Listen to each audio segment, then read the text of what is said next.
Okay.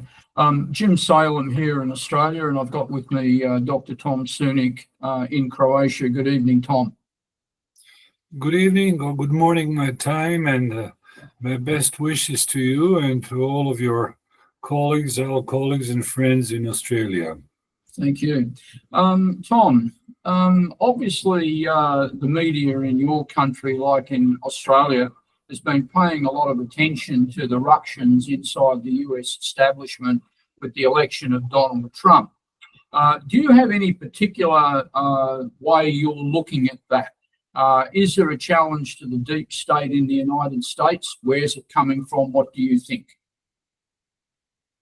Well, I guess we all have to admit that there has been a historic change and a historical change at the same time in the United States of America. And I must tell you, quite frankly, from my subjective perspective, that I'm quite jubilant. I don't want to say euphoric, but I'm quite happy with this change of the regime, or regime change in the United States of America. And I do expect that President Trump will continue pursuing his policies of, well, particularly as far as the removal of DEI policies, and particularly in terms of removing some of the bureaucrats in his in the huge American administration. Of course, there are two issues we got to separate. We have to keep apart, so to speak. One is the domestic policy, and the other one is foreign policy. Now, in terms of his foreign policies, I do have some misgivings. I probably do have even some doubts, especially as far as his stance toward the Middle East is concerned, toward Israel and the Palestinian cause. But I must say at the same time, as far as his domestic policy is concerned, I'm amazed and I'm quite happy, and I certainly have to give him a due credit for what he's doing, as I said earlier, particularly in terms of removing some elements, some segments in the Justice Department, also the FBI, and in other organizations that have been detrimental to the long-term interests of the United States of America. And we can, of course, get a little bit more specific. Mm-hmm. Do you think that there is a mass degree of support in the United States for some of these particular changes? Well, we always have to keep in mind that despite the fact that the Republicans are in charge of Congress and the Senate as well, and despite the fact that he has a fair amount of executive power, Trump himself, we also have to keep in mind that there is a large segment, large number, I don't want to say 40, 50, almost 50% of people who are hostile to him, who don't like those changes, and who may cause, I hope it will not be the case, but who may cause some serious problems to his to the normal functioning of the United States of America. Of course, there are many, many facets that we can cover here, but I'm particularly concerned with this, with the issue of hiring and firing. And as I said, he will continue without having problems. But as we already know, he's facing some serious problems within what we call the deep state, or whatever that means, this word deep state. Mm-hmm. And I hope this Bondi lady from the Justice Department, I guess I'm quite impressed with what she has done so far, that she will do a good job by simply removing some of those hostile elements, let's call them left-leaning elements, or crypto-communists, or paleo-Marxists, whatever you wish. But I guess I would like to stay away from those attributes and from those qualifiers. But I guess this is something we must be prepared, because again, keep in mind this, whatever they call it, the deep state has been entrenched not since yesterday, not since Biden's administration. They have been there for well over 30 years. In fact, many of those bureaucrats that Trump is now dealing with were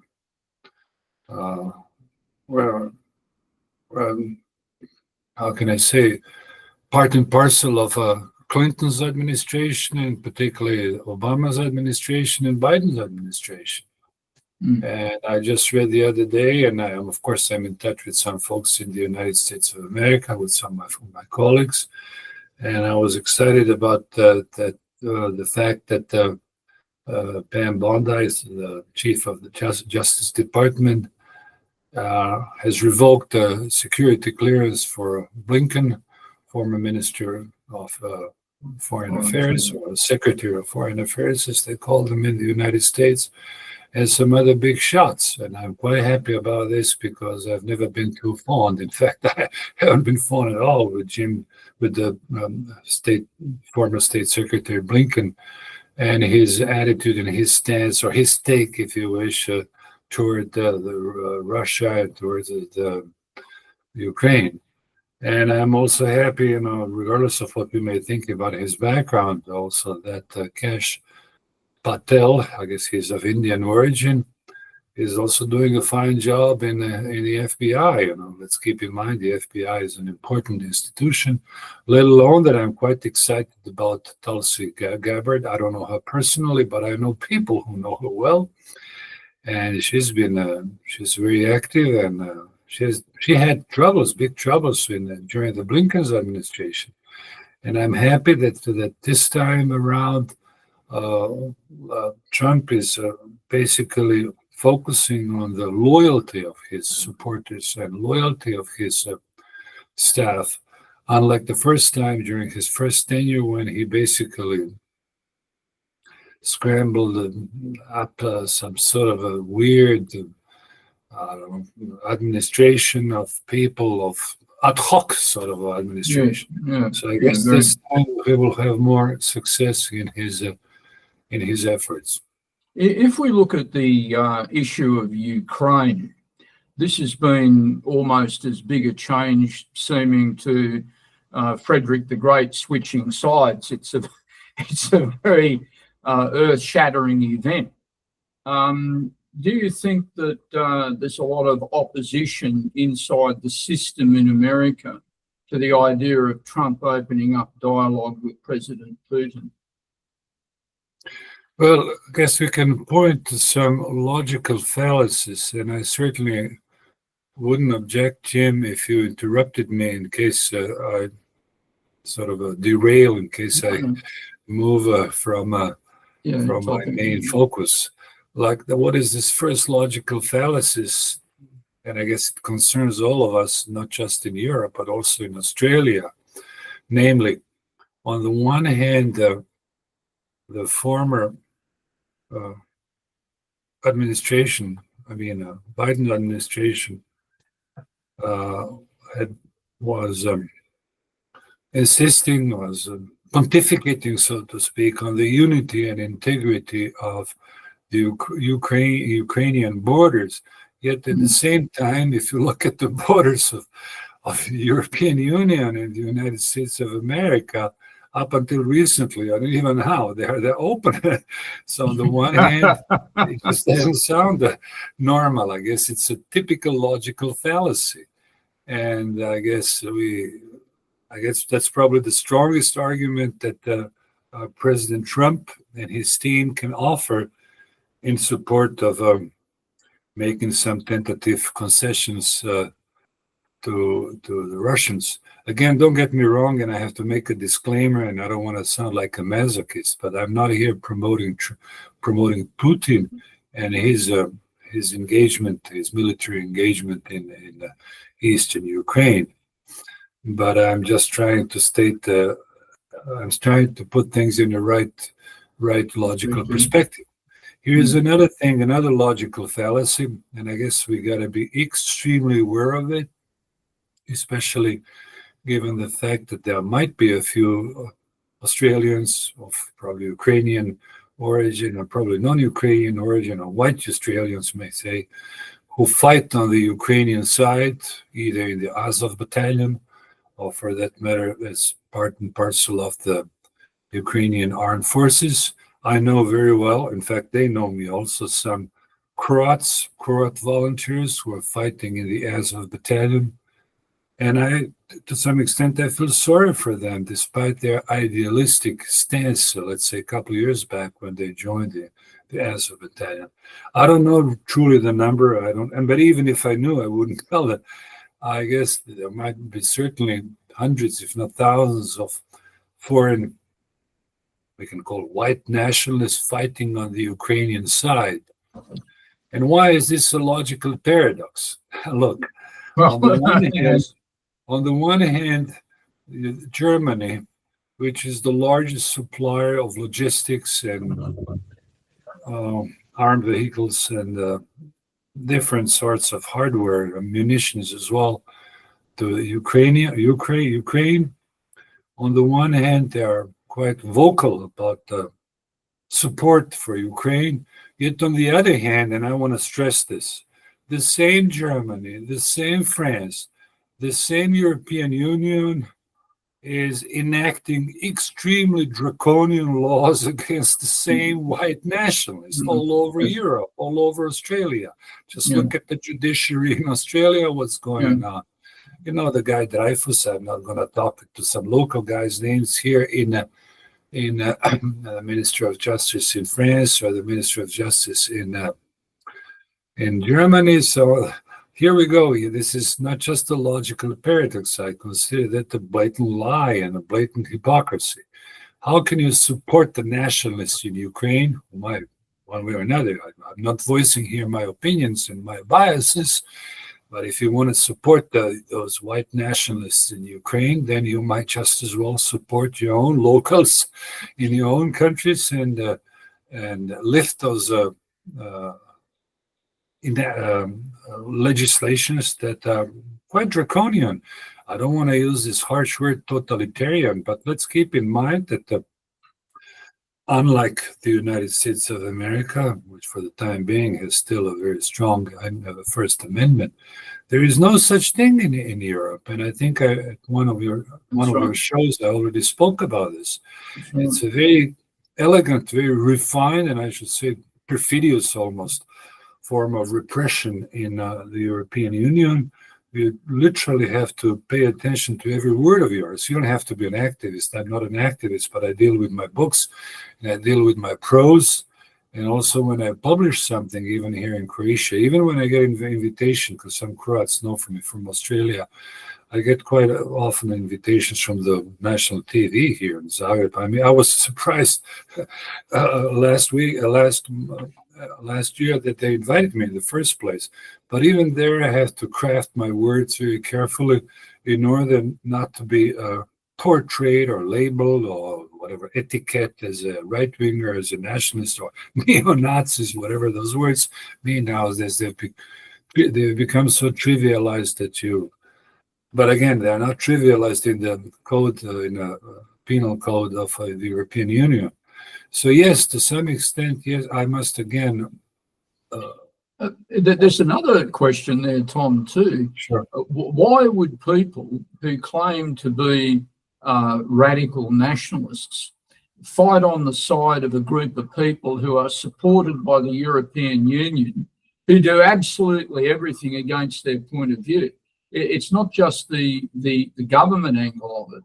It's people who actually take arms for a regime that's linked to the very people who repress them. So what's in their mind?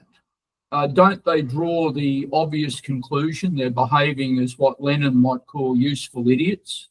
Does it occur to them, do you think, or not? You will have, Jim, to recap this question once again for me, but let me just start from scratch.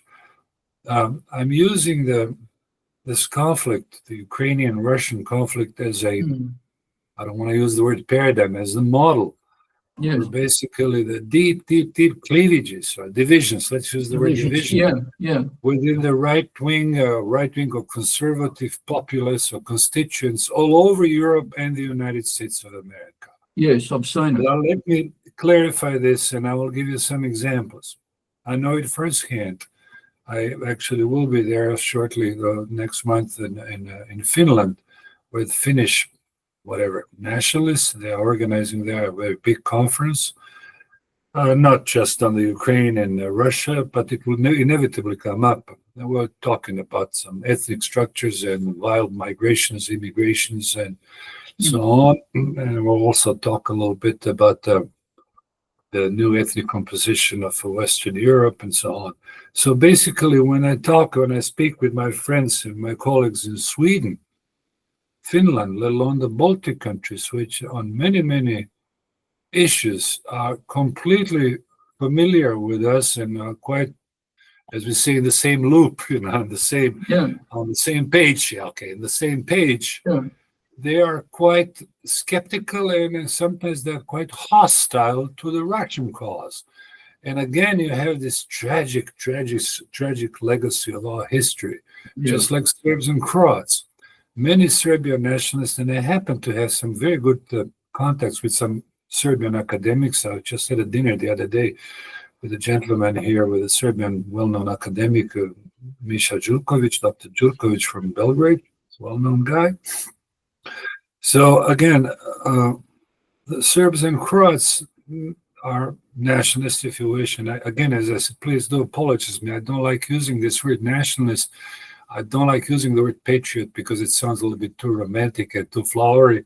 But again, the word nationalism has become so compromised, and I'd like to find another word. I don't want to call myself a nationalist because this word has been subject to such a semantic distortion to the extent that it has become very negative meaning. It has obtained a negative meaning. Now, again, you have Finns.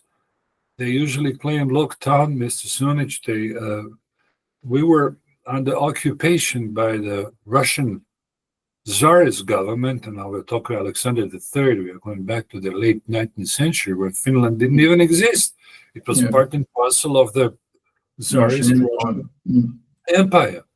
Sweden also, for obvious geopolitical reasons, let alone Finland. Oh, Finland, I mentioned that. Finland has the longest border, 600 miles, more than that, 1,000 kilometers. Baltic countries as well. Our Baltic friends from Lithuania, Estonia, they may be absolutely, and I hope firsthand at least with some, they're in agreement on most issues regarding this liberalism, this exchange of populations, or this new, what do you call it, liberal decadence. Yet on the same time, they're a little bit scared, or what's the right word? They are not very. They have some second thoughts about the Russian quote unquote future, tentative ambitions, given the fact that they were part of the Soviet Russia until 1990. So again, you always have to look at those troubled issues going back to the Cold War and even earlier than that, including when we talk about Serbs and Croats. I don't think there's any moment, I got to exemplify that, and I guess that might probably be the most salient example. I don't think that the conflict between Serbs and Croats, putative conflict, can serve any good for any of us. But unfortunately, I must tell you, there is still a tension between Serbs and Croat nationalists who may be in agreement on most of the issues regarding liberal decadence, regarding the import of foreign workers from Asia and Africa, yet they keep harping on it. No, we just cannot put up with the Serbs and so on. So basically, from the juridical perspective, you can look at it. This is your specialty, James. Probably some lawyers who are listening to us might probably also grasp what I'm getting at. This is called in the judiciary. This is called negative legitimacy. I just can't craft my national consciousness or my racial consciousness around the negativity. That's right. On the negativity, solely on excluding, on hating Serbs, or for that matter, even the Jews, if you wish. I mean, I cannot make my whole identity and my whole take, my whole philosophy on just focusing on one single issue, especially nowadays. This tells you again, even as far as I'm concerned with my dual whatever loyalty. I'm a U.S. citizen, I'm a Croat citizen. I feel nowadays much more, I must tell you, of an American nationalist, an American than, let's say, 5 or 6, 7 months back during Biden's administration.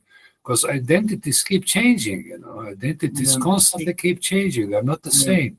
I may even find certain points now in common with J.D. Vance, or for that matter, even with Cash Patel, who is of Indian origin, and J.D. Vance, his wife is Indian. Anyway, so we got to be extremely careful, even with our own self-description, and we have to avoid at all costs, especially now in our troubled times, of falling into a self-denial. I guess many Croats, again, I don't want to harp too much on Croats. They're my friends, my colleagues, and some people that you may have met that are nice folks, but are just way too obsessed with the Serbs, and then they tell me, look, Tom, wow, you know that Mr. Dodik from Republika Srpska, Vučić from Serbia himself, they're all pro-Russian, they're all now pro-Trump, they're all Trumpistas, whatever. So, if they are pro-Trumpista, it doesn't mean that I have to be against him, because after all, he's a nice guy. He's just preserving, and he's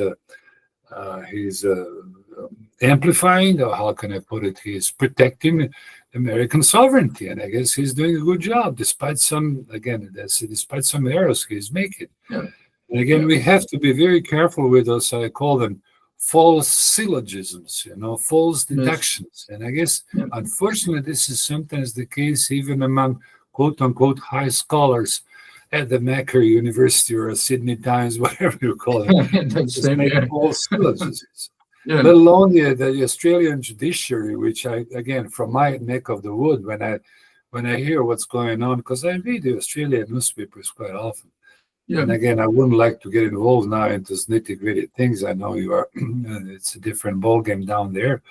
But with those strict and draconian laws now being enacted against some surreal or some outlandish invented Nazis or whatever that means. Yeah, that's right. It's all nonsense.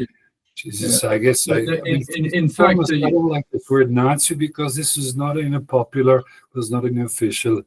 Well, it doesn't fit the description, but I mean, it's interesting here in Australia. There's an incredible obsession with two interrelated things: combating anti-Semitism and supporting Zelensky in the war in Ukraine. They're Absolutely. Like it's heresy if you say anything that maybe this war in Ukraine is madness and it should be brought to an end. Obviously, I'll use the bad term, and it is a bad term, but from the white nationalist point of view, this is a madness that should be brought to an end. And it'll be interesting to see how it is brought to an end.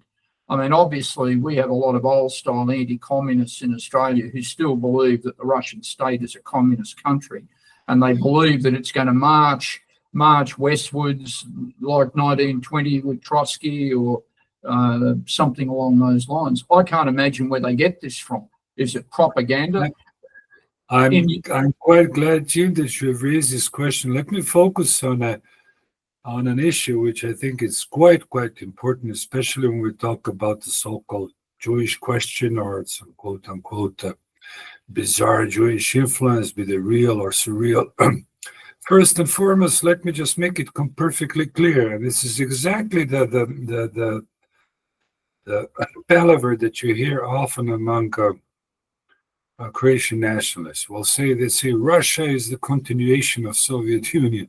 No, it's not. No, it's not. I'm aware of the fact that there are many old timers over there who harbor some sympathies for Stalin, but officially, let me tell you, officially, and again, I'm trying to use a metaphorical language, or rather allegorical language. One of the reasons, and I guess I stated it once, let me just back up a little bit. One of the reasons that communism fell apart in the East, including the Soviet Union, was that most of its segments, in a practical fashion, had already been realized and implemented in the West, including the United States of America. Not under the name of communism. Of course, Clinton was not a communist, Biden was not a communist, but this whole mimicry of welfare state, ethnic sensitivity training, affirmative action, DEI, quota hiring. This was all literally a mirror image of what we had back in multicultural communist Yugoslavia, multicultural, multi-ethnic Soviet Union. It fell apart because nobody believed in it. And now there's, ironically, you will find more Trump supporters in the East in Europe than in the Western Europe. That's right. Precisely because we went through it. And now what we had, especially over the last 30 years, well, it didn't start with Clinton, it started with Johnson, President Johnson. We're a little bit older, so we know exactly who enacted those laws. President Johnson, when Kennedy was assassinated, what type of laws, under whose auspices he enacted in the American system, including the quota hiring, affirmative action, and so on. So basically, what Biden was doing, he was not even aware of it, and even prior to him, Clinton, they were enacting legislations which went sour in Eastern Europe, which was discarded, in 91, 93, when communism fell apart. It continued, again, as I said, not under the same label of communism. It continued under the, you can call it social justice warriors or woke. Yes, now it's a popular word. I don't like using it very much. Woke type of policies enacted in academia, USAID, and so on. I spoke with some of those folks back, in the early 90s when they came here during the war. Those folks were literally more Marxist than communist Yugoslavia. And let me just backpedal a little bit again. I don't want to bother you with some of my biographical points or features. When I was a grad student back at the University of California in Santa Barbara back in the early 80s, literally, not metaphorically, literally, I met more Marxist, castrists, and Maoist, cadarists on UC system than back in communist Yugoslav education. So, of course, those folks, those young, starry-eyed liberals or leftists, whatever they want to call themselves, Antifas, Okay, they call themselves now Antifas. They're smart enough. They don't want to call themselves communists. They call themselves Antifas. Now, keep in mind, if you can just, let's cut to the chase. Keep in mind, the Antifas have been very, very silent over the last 2 or 3 months. And I guess this brings me to the point that I would certainly like to address with you real briefly, because otherwise we'll forget it. Now, I don't want to speculate. I'm not into those conspiracy theories for simple reasons, because they sound too reductionist. You just cannot explain things in a black and white manner. You just cannot blame the Jews for all the problems in Europe or in the United States of America unless you look at the Christian Zionists, who are sometimes more Jewish than the Jews themselves, who want to outdo the Jews. They're the problem. Yeah, that's the problem. You see, we're talking about millions and millions of people, including some folks in Trump's government, who want to outdo with their second attendance, or what we call it, second attendance of the Second Temple. In my views, of course, in Australian view, because we are somewhat different. We are not so much biblically obsessed as some segments in the United States of America. So we are quite critical of it. But let me tell you one thing which is very interesting and which hasn't been covered so far. I don't want to say I'm the first one who's covering it. It's a very interesting thing that as far as the quote-unquote, and not quote-unquote, this is a true fact that were just prior to Trump's inauguration, and even now there are still quite a few of those pro-Palestinian, pro-Gaza protests and demonstrations going on campuses all over Europe, and especially in the United States of America. Now, as of recently, you know what happened, that Trump signed the executive order that federal funds would be withdrawn from Columbia University. We'll focus a little bit, please, to remind me of Columbia University, I know it well. And that they won't be receiving, we're talking about big bucks, about $500 million, because of their pro-Palestinian, pro-terrorist Hamas demonstrations. I don't want to now go into name calling. I don't want to call them terrorists or non-terrorists. That's none of my business. I'm not into pro-Palestinian. I'm not into pro-Israeli type of a discourse. But what I'm trying to say is that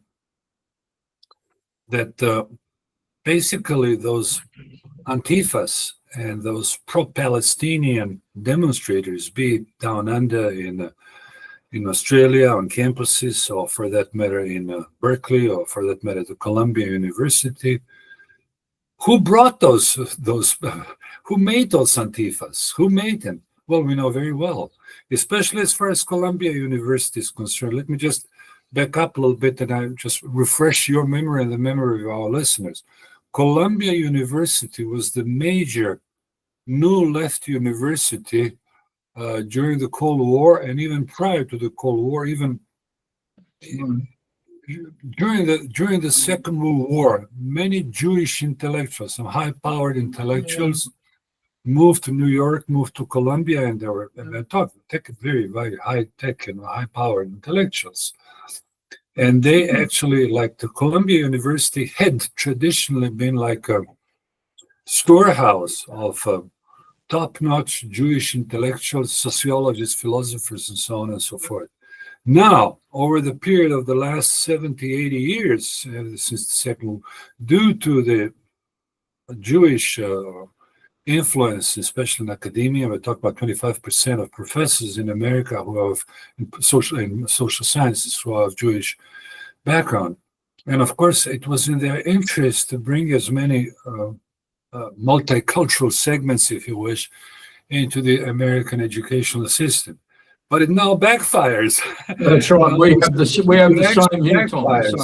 And this brings us to another logical paradox that now again, and I don't want to sound like a spokesman of AFD in Germany, or for that matter, Rassemblement National and Marine Le Pen in France, because I'm in touch with them. I used to even correspond with Marine Le Pen. I was once translating her. Anyway, I don't want to brag now, whatever. But anyway, now they've become, out of sheer opportunism, if you wish, the best, the loudest spokesman of Israel and and American foreign policy, Trump's foreign policy, as far as the Middle East is concerned. So again, you have a logical paradox that former, quote unquote, anti-Semites, the way that they were called, or they were labeled, are now becoming the cheerleaders in the forefront of supporting Israel. And of course, they make pilgrimages. Those right-wing parties in Europe, it's almost mandatory, they're making pilgrimages to Tel Aviv, to Jerusalem, in order to show their pro-Israeli certificates. Of course, to some extent, if you enlarge a little bit this picture, if you zoom out this picture, you will get the same sort of a behavior on the part of the new American political administration. On the one hand, I'm totally in agreement with them, and I guess it's quite logical. I'm very happy with Trump's policies, but at the same time, I perfectly understand that due to his internal pressure, he has to balance out a little bit his approach towards the Middle East. And again, but I'm pretty much sure he knows very well what he's dealing with, and I'm pretty much sure he also realizes that this may also backfire.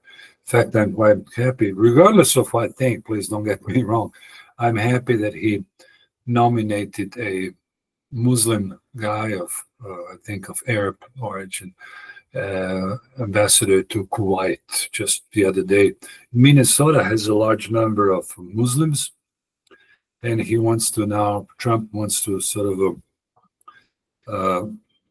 how can I not extrapolate, but he wants to extract them from Democratic corpus, from the Democrats, because most of them have been voting Democrats for quite some time. So yes, this is a very, very complicated issue, because you cannot, whether you like it or not, you have to deal with the Jewish question, with the Jewish issue. And again, as I said, it would be way too simplistic just to blame the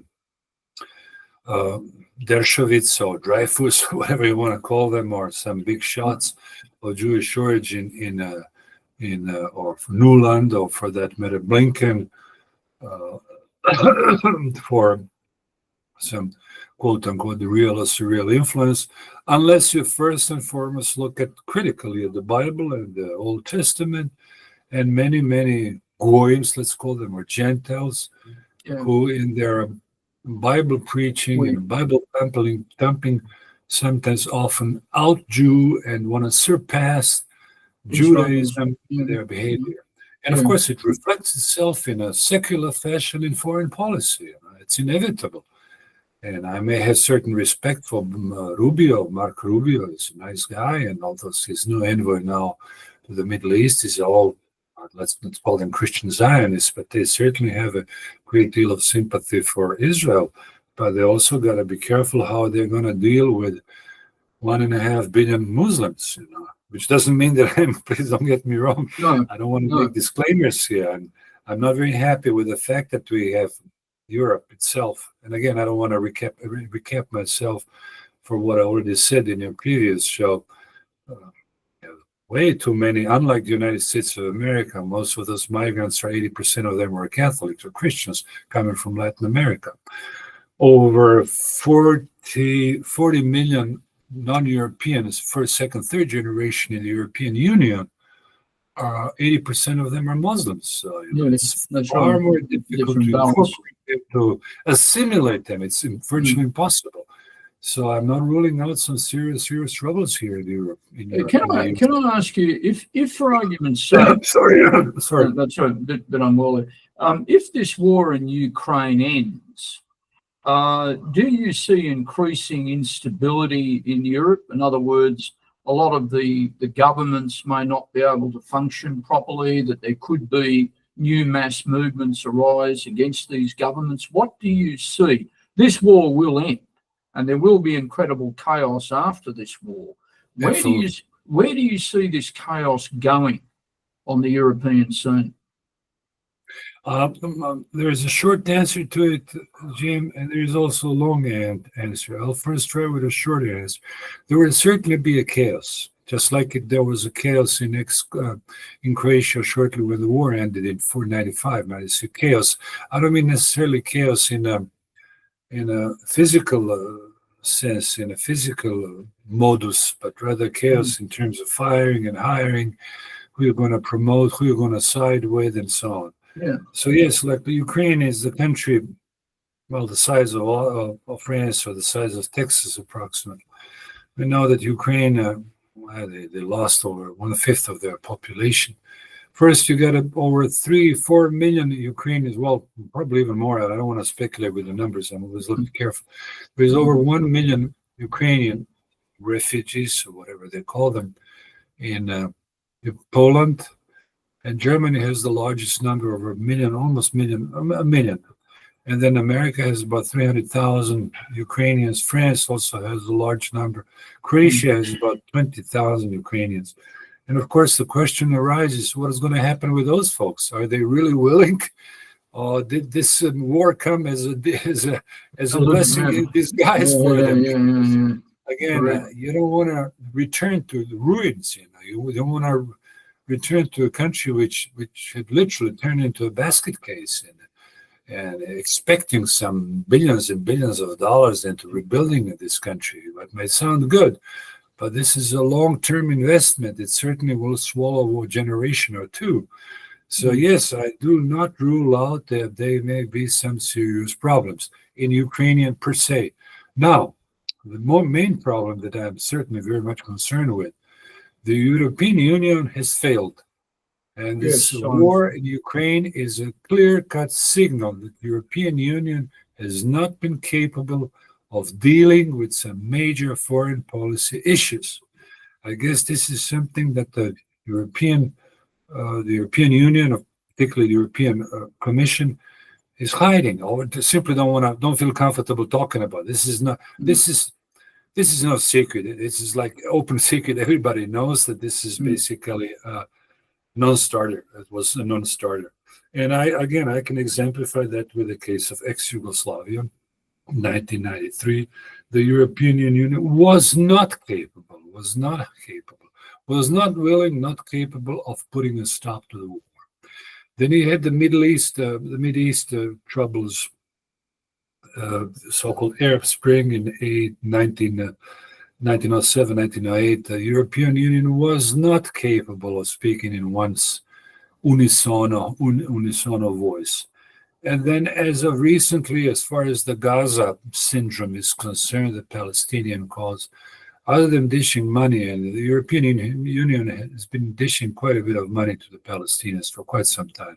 I don't know in which order, but almost quite a few of millions, hundreds of millions of dollars and euros every year. And of course, the European Union, the European Commission has not been capable of solving the problem. Every time the Americans had to step in order to bring at least some semblance of peace. Okay, so again, now you have this. I call it. I often like using this word, commedia dell'arte. You find it in Moliere's comedies very often. It's a mixture of grandstanding and of boasting and with self-denial, in a sense. On the one hand, you demean yourself in the eyes of your superior. You want to say how you cannot do nothing. You just got to wait for orders to come. And on the other hand, you have to show your grandstanding big mouth. I noticed that with the Croatian political class when the war was over. Everybody started, bragging about, I was in war, I was fighting for Croatia. And I know some of those folks firsthand as a former immigrant. They just, before the war started, many of them, probably most of them were just ordinary communists. Yeah. And then, of course, when the wind started blowing differently, they became nationalists and they started going to church. I know quite a few of them. You would be surprised. Hence the reason I'm pretty much of a loner. They know me very well, those folks. And now, of course, they're waiting for the right moment to become good Trumpistas. If they see the winds are changing in a positive direction, if they realize the DEI, or for that matter, LGBT, or whatever you want to call them, drag queen shows are no longer popular and cool in Zagreb. The other day they had a show here.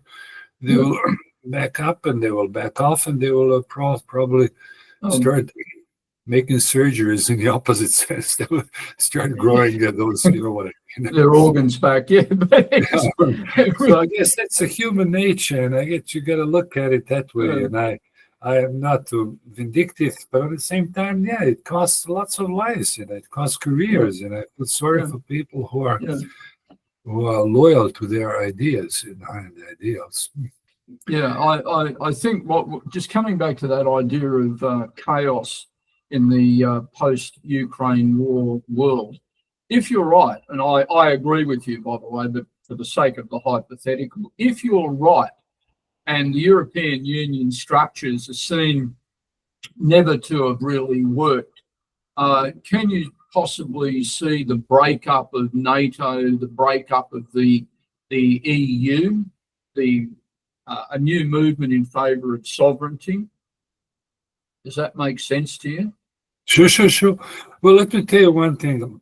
Just as much as I'm an ardent anti-communist and ardent anti-liberal, and I wrote about this in my books and my essays, so you know my pedigree very well. Good.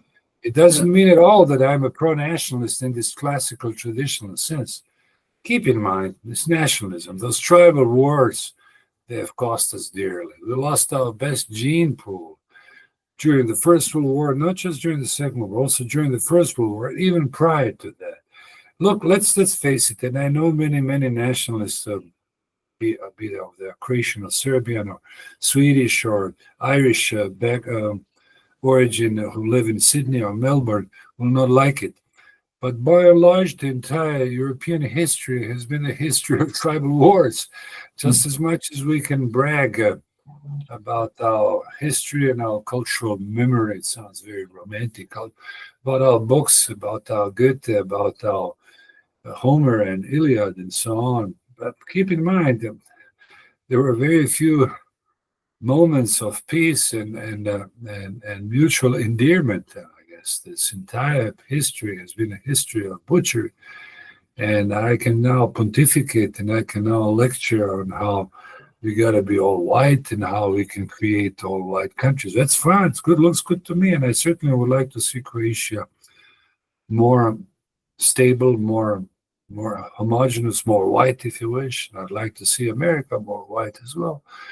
But then you may wonder also what's happening during the American Civil War, 1861 until 65. It was the best blood was lost. 500,000 people were killed, whites, and then Serbs, Croats, German, Poles, and so on. I'm sure down in Geelong and down in Melbourne, I'm sure when you talk to some Australians of Irish background, they will give you a different narrative than the one a guy from Scotland or from England.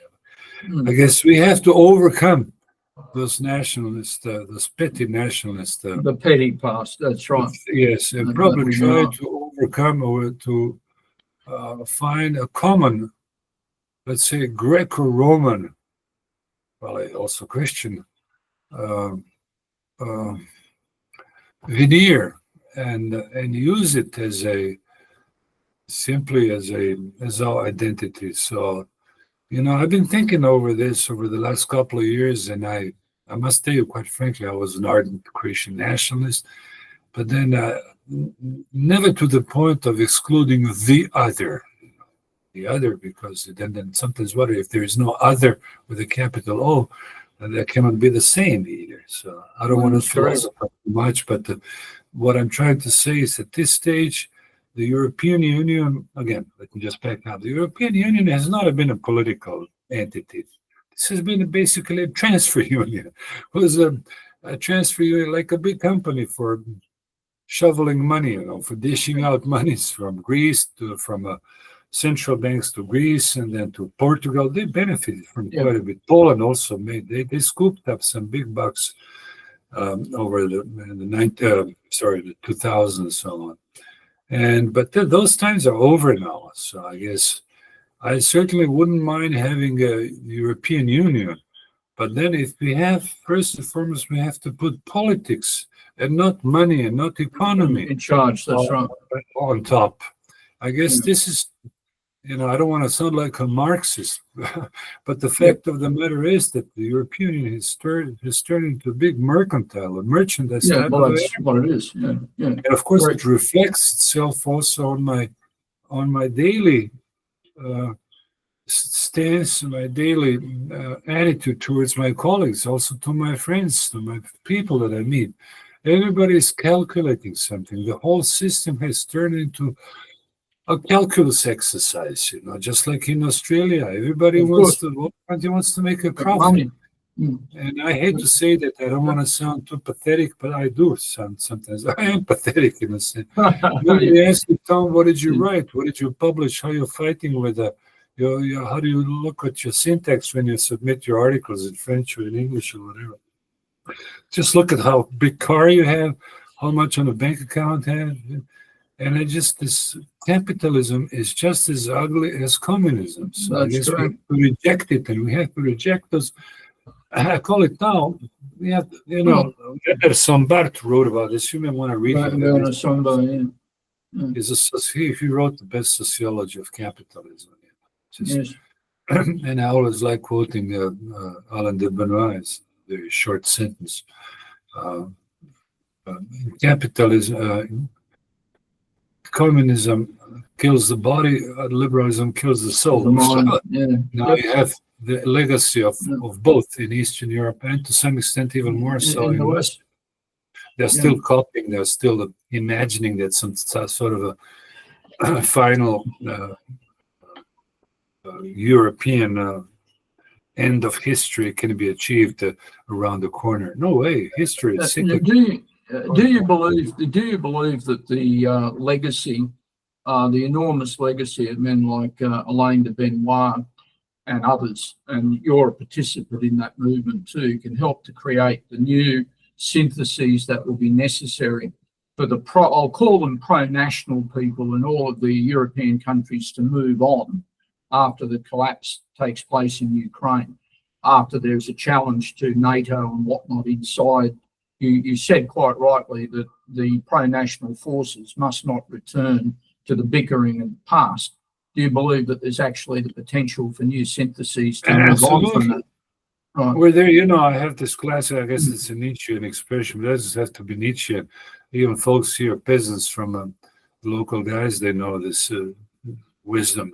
Namely, where there is a will, there is a way. I guess I myself have been looking. Now I'm 72 already, so it's way too much. But I'd like to start a school of thought, something small on a local level, on a local basis, where we can educate young Australians of European origin and whatever in Europe as well on some basic traditional values, and not just copy paste values, but by lecturing them on classics, European classics, and teach them some norms of behavior that. And I guess it can be done, but it certainly requires some effort. It requires some goodwill.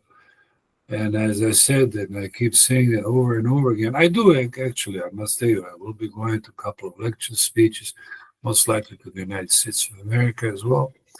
And I guess the time now has come not just to pontificate from, as they say, ex cathedra, from the top of the hill, but you just got to roll up the sleeves, and I guess that's where we have to start. People usually mistake the deep state, or what I call deep state, for the Wall Street and some big guys, big bankers, or whatever you call them, big sharks. No, this is not where the big state resides. The big state, or deep state, deep state, resides in academia, in education, in high schools. This is where those guys I'm not going to mention them, but I'm sure you know some of them very well. If they demonstrate against the whatever Muslims or whoever they are, if they think that they've been harmed in one way or another, and many of them have been harmed, they got to start with the education. They got to start with the universities first and see who runs the show over there. Offer courses and on, let's say, how we can use Friedrich Schiller, the German classic, and how we can explain the concept, this cleavage between terrorist and freedom fighter. And it's very well described in Schiller's drama, Wilhelm Tell.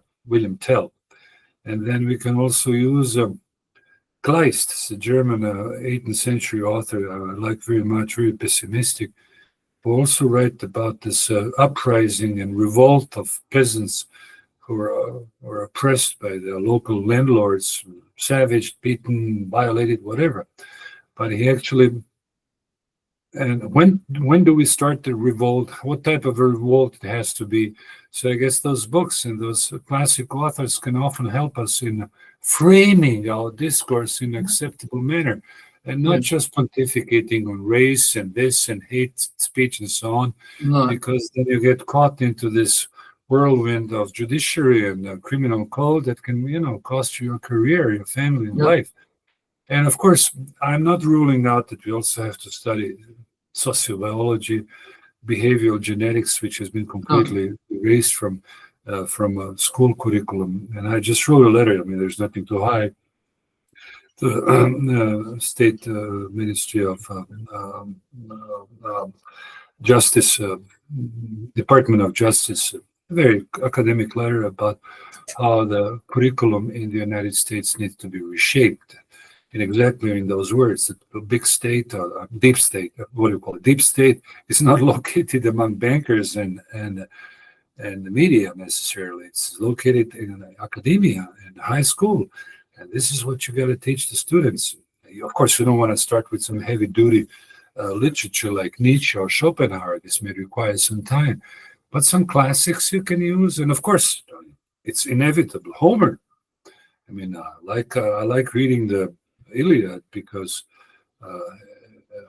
it's full of allegories about human nature, full of this false mimicry that you now observe among your own politicians. You can find the crystal clear examples in, let's say, Circe was a goddess, and this guy Ulysses, he landed on her shores, and she bewitched him. She bewitched him to the extent, now she tried to bewitch Ulysses, but he was smart enough. He had an antidote. He was That's not. right. Yeah. But you know what happened with his sailors? They were bewitched by drugs, coke, whatever, coke or meth, what I call it. Yeah, we don't know. And they forgot their past. They forgot who they were. And this is what liberalism is all about. This Hollywood type of totalitarianism is the worst form of totalitarianism. And you can find the example, the allegory of it in reading the Iliad and how Ulysses landed up on this island where Circe, this witch, handsome, very beautiful, very sexy, hot lady. And then look, we all have weaknesses. So do I, especially if you look some good-looking women and whatever. But you got to know how to control yourself. And I guess this is what. And am I repeating myself? If No, Stalin, you're making this bastard Stalin, this awful guy, the worst guy you can possibly imagine. How many people? But if he had been a little bit smarter, if I had been in his shoes, in his Georgian boots, Gruzia, I would have. Georgia has very good soil, very fertile soil for growing marijuana, very powerful marijuana.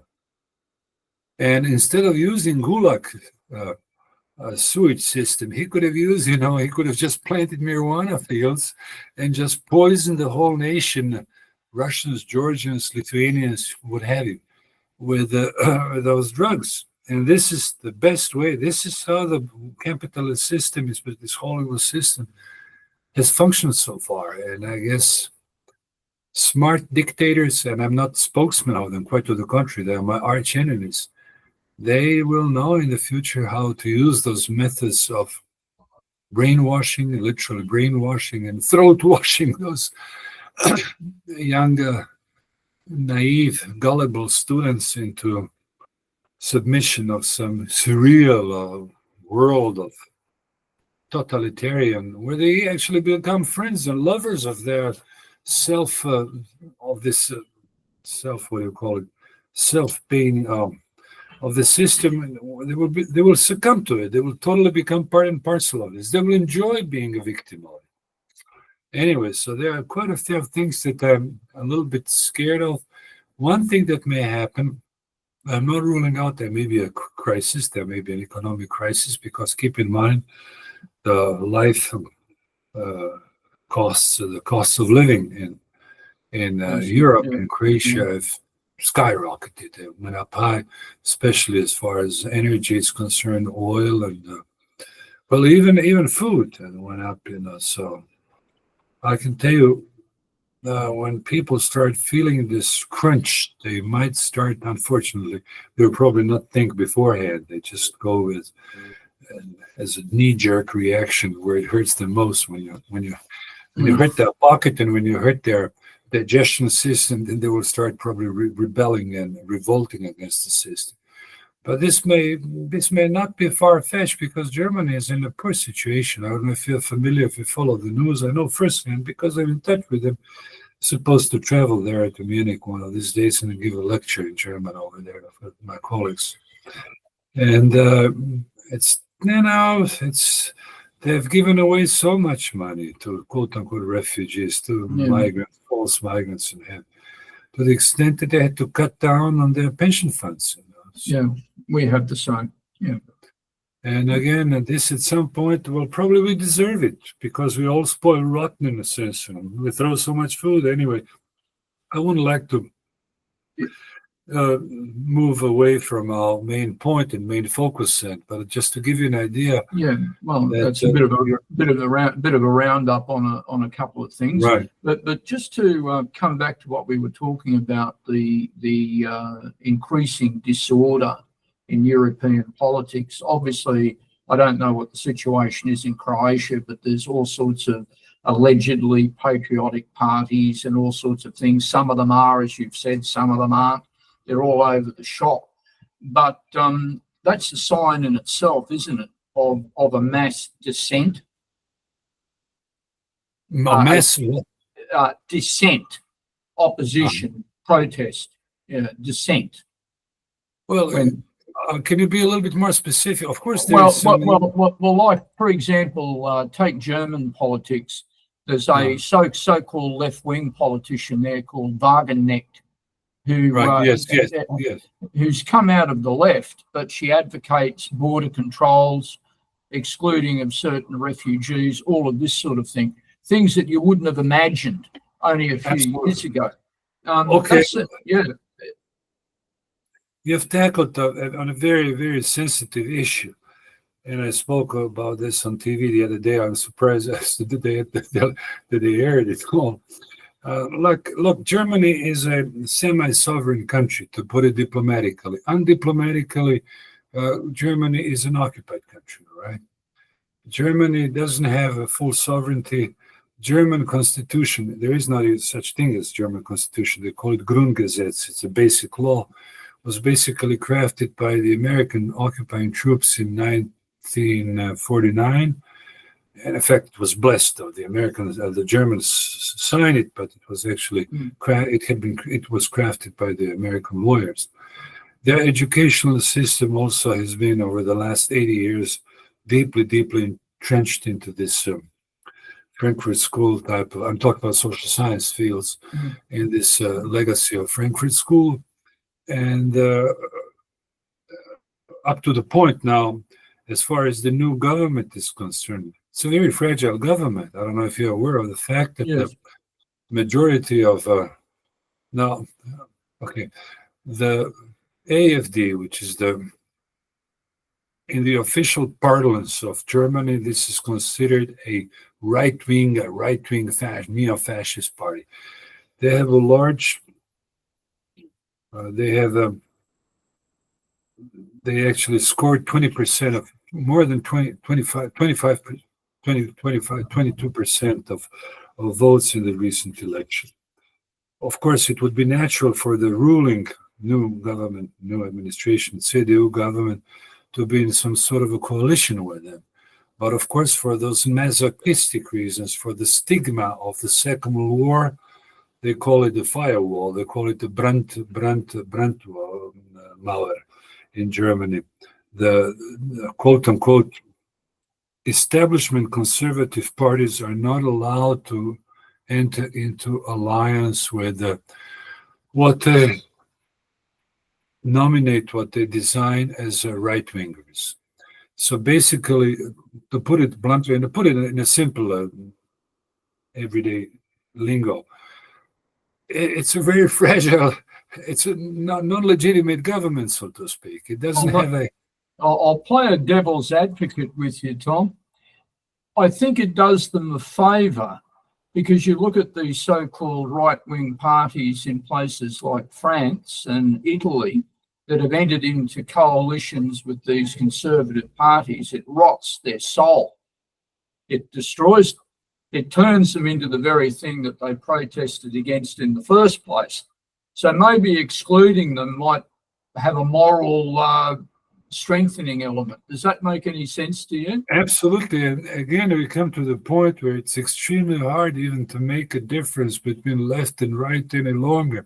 I mentioned earlier that Marine Le Pen's Rassemblement National, national rally, right, and AfD, Alternative for Germany, are the most vocal advocates of Israel and the most vocal pilgrimers, so to speak, of Israel as well. Yeah. But yet at the same time, you mentioned this Wagenknecht, the left-leaning lady whose foreign policy stance, particularly as far as Ukraine and Russia is concerned, is fully aligned to the foreign policy of AfD, which is very much against this war, and against cessation of hostilities, and which is also being labeled as a pro-Putinist country, pro-Putinist party. So again, to cut it short, two European strongest bulwarks, France and Germany, have very fragile governments. So I'm not ruling out that there may be a premature elections again in the months to come, especially as far as France is concerned. In France, you have Rassemblement National, which is the individualist, separately if you look at them as a separate party, they are the strongest party in the French Assembly Parliament, in the French Parliament. So again, the Macron government is very fragile. The guy talks big. Well, to be quite frank, he looks like a clown, and he talks like a clown, and he decorates himself with, I don't want to use some vulgar words, he decorates himself with some, what do you call it, issues or attributes which he doesn't possess. The French have the expression. With the French have the expression, I'll say it in French, but I think it's not that vulgar. Il pète plus haut que son cul. He farts more than his ass allows him. It's literally. The French have very, very good expressions, and I enjoy cracking jokes, and to some extent, it's better. How can I say it? It lends itself better to some double meaning jokes than in the English language, which is more explicit, which has lots of idioms and so on. So anyway, I don't think he will last because he's not popular at all in France, let alone now this media, or the legacy media, what they call it, Le Monde, Figaro. Of course, they have to make the laudatory statements about him because this is all paid media. At least this is one good way of having this alternative media because you can get a second opinion. So I don't really think that he will last long, and I don't really think that this guy Merz is a new chancellor of Germany, and the coalition now with SPD, which is a social democratic party, will be able to solve those deep-rooted problems. Of course, now they have to play some cosmetic game like strengthening the security and what do you call it? The security on their borders, or what do you call it? Not the safety and security, and patrolling the borders. But if you truly want to solve the problems in Europe, you have to go deep down into, I hate to say it, 1945, and re-examine in detail all those things that we've been talking about, that we have been spoon-fed, so to speak, over the last 80 years. And I'm glad, at least coming back to Trump, that he is now, without even realizing that, he is actually discarding the legacy. He's not an agitprop, he's not an ideologist, but he's basically, well, how can I say it diplomatically? He's basically debunking the world order that was created in San Francisco in 45 with the UN and all those quote-unquote international regimes like WTO and so on and so forth. Right. So I'm glad he's not an intellectual, but he uses common sense and he realizes that its time is up, it's over, and I just can't stand up. Yep. And I feel terribly sorry for the Germans, especially because spiritually I consider myself a German.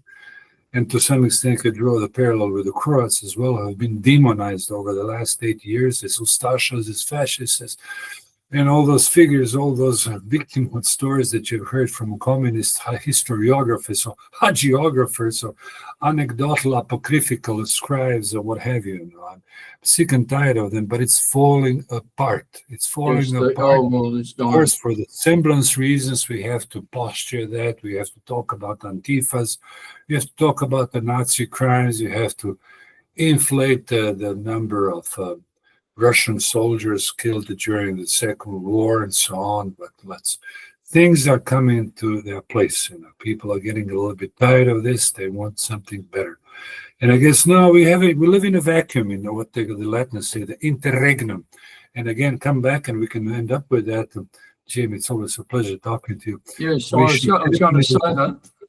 We should definitely have to make some more effort, particularly in high schools, by approaching professors, teachers. There are still some good folks who are not that scared for their tenures and that much scared for their positions and their perks, and offer them courses in classics. And you never go out explicitly with some racial issues or some revisionist issues, because it's a non-starter. It can get you into trouble. But just start with some classics, and I'm sure there are classics in the Australian literature as well. We can cover that. And then we can, Ned, what was the guy? Ned's was, I read about this. Anyway, it will come to my mind. I have a book on the conservative scholars in Australia. And then through this framework, that's a good word, through this framework, we can gradually shape and reshape the mindset of young students. Start with there, and then we can gradually move further, and we can start debunking and demythifying and discarding all those, I'll call them, quite frankly, all those parasites, even in American academia, who actually cost me my career. I was passed over for my career back in the 90s in the States, because we had to hire, with all due respect for women and with all due respect for minorities, whatever that means, minorities, they're in majorities. In Detroit, in Marseille, it's half of Marseille, 1/3, more than almost one half of Marseille, 1 million cities, is Arab or Muslim. So I don't consider myself a majority any longer. So yes, in a sense, not that I'm bitter, but I guess, again, don't use violence. Use soft lingo, it was the French called la langue de coton, the cotton language, and try to minimize the damage and try to actually make yourself more persuasive. I guess that's what I've been working on, and I'm in touch. I have my greetings from Kevin McDonald, from Sam Dixon, and Michael Hill, and some other big scholars. I was the other day on a show with my friend James Edwards on a political cesspool. He's a good gentleman, and I might be visiting them, and I'm at your service, and please do extend my greetings to folks. We will. Tom, if you guys plan something, I'd be willing to come over. Yes, look, I'll conclude on this, if I may. I know we've run out of time, but our plan to bring you to Australia has never been abandoned, and we'll look into this as energetic as possible in the next very short period. I'll speak to you in a moment as we conclude now, and I'll speak to you off air, so to speak, in a moment about that. I'd like to thank you very much for your words tonight, and I hope that it brings a lot of questions. Your email address, if I'm not mistaken, Tom, is simply tomsunic@gmail.com. Is that correct? Yes, and please, if there are some serious folks there that you know of, tell them to write to me, email me, and if they're interested. Look, I'm not only a diplomat here, but I'd certainly like you folks to come over here and settle down here. Well, I'd like to come myself, but it's unlikely. But then again, keep in mind that the ethnic profile is also rapidly changing. There are some big-time Croats. I call them big-time Croats because they wave Croatian flags, but they hire very cheap labor from Nepal, the Philippines, and so on.